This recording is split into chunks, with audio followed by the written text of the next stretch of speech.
Halo, kali ini saya akan menjelaskan bagaimana cara menyimpan emas. Karena hati-hati, kalau salah nyimpan, harganya bisa dipotong loh. Bagaimana penjelasannya? Simak terus.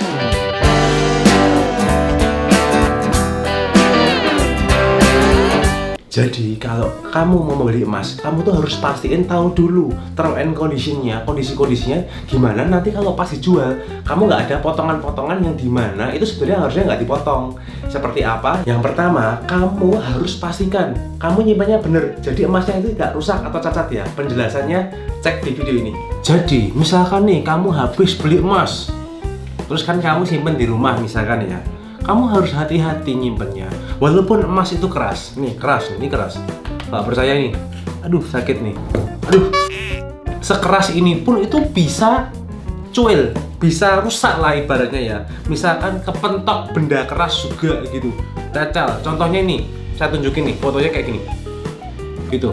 Misalkan kayak gitu, punya emas kayak gitu, aduh sakit hati itu. Lemes, karena apa? Nanti ketika kamu jual itu dipotong. Kalau kamu cuil kayak tadi ya, cacat bahasanya. Terus gimana? Ya nyimpennya harus hati-hati. Nah terus kenapa kok misalkan cacat, itu emas kok dipotong gitu loh? Kita pas jual itu dipotong. Maksudnya bukan dipotong gini, tapi maksudnya ketika kamu jual yang rusak, itu harga jualmu dipotong. Saya ini misalnya pembeli, saya jual, woi bang, mau jual ini ke toko emasnya kan, toko emasnya lihat tuh cacat ya, dipotong ya.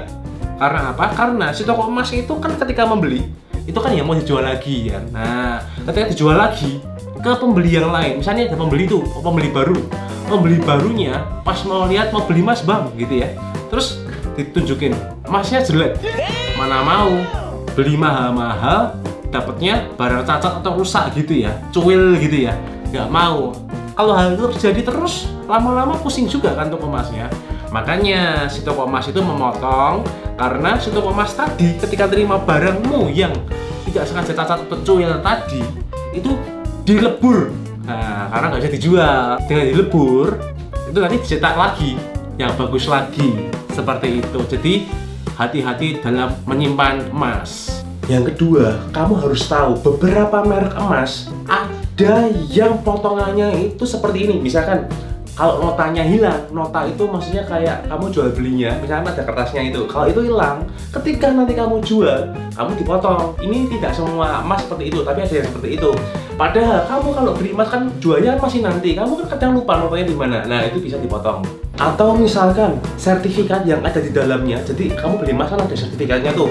Nah kalau sertifikatnya ini sampai misalkan hilang, rusak, sobek, basah, atau kena teres, dimakan rayap, intinya rusak itu ya. Nah kalau hal itu sampai terjadi, kamu pas jual ada potongan tambahan karena kerusakan tadi, itu untuk merek-merek tertentu ya. Yang ketiga, kamu harus tahu kalau misalkan kamu belinya yang antam press atau antam yang baru, itu kan kayak gini nih tuh. Jadi kalau kamu lihat nih, kemasnya kalau sampai kamu gunting, itu dapat memotong harga jualnya nanti. Karena seperti di video saya sebelumnya, saya bilang kalau antam lama sama antam baru itu ada sisihnya. Sisihnya apa? Adalah ya harga sertifikat atau kemasannya ini mahal. Jadi kamu harus menjadi smart buyer. Jangan cuma telan mentah-mentah temanmu bilang apa, misalkan temanmu bilang kalau beli itu merek ini karena gini. Kamu harus survei dulu, riset dulu merek emas yang akan kalian beli. Karena kalian ini beli emas buat investasi kan, buat cari profit, untuk capital gain, intinya cari untung kan. Jadi kalian harus survei dulu. Kamu harus tahu karakteristik emas atau investasi yang kamu beli tadi ya. Jadi kamu harus tahu yang untung buat kamu tuh yang mana, terus gimana supaya nggak dipotong tadi, kamu tuh harus tahu. Jadi setiap merek itu bisa berbeda. Ingat, jadi smart buyer dengan riset dulu. Kalau saya sendiri sudah riset, jadi saya sudah tahu saya harus beli yang merek apa. Bagi kalian yang belum tahu, saya ada video-video sebelumnya, seperti kayak video ketika ada harga emas turun, jangan langsung beli dulu.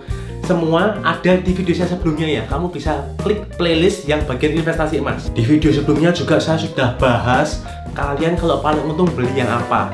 Seperti itu, karena di sana sudah ada perbandingannya antara jual dan belinya ya. Dimana intinya kalian harus beli emas yang potongan antara jual dan belinya itu paling kecil.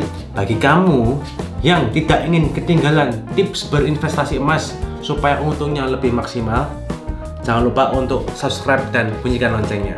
Thank you for watching and see you in the next video.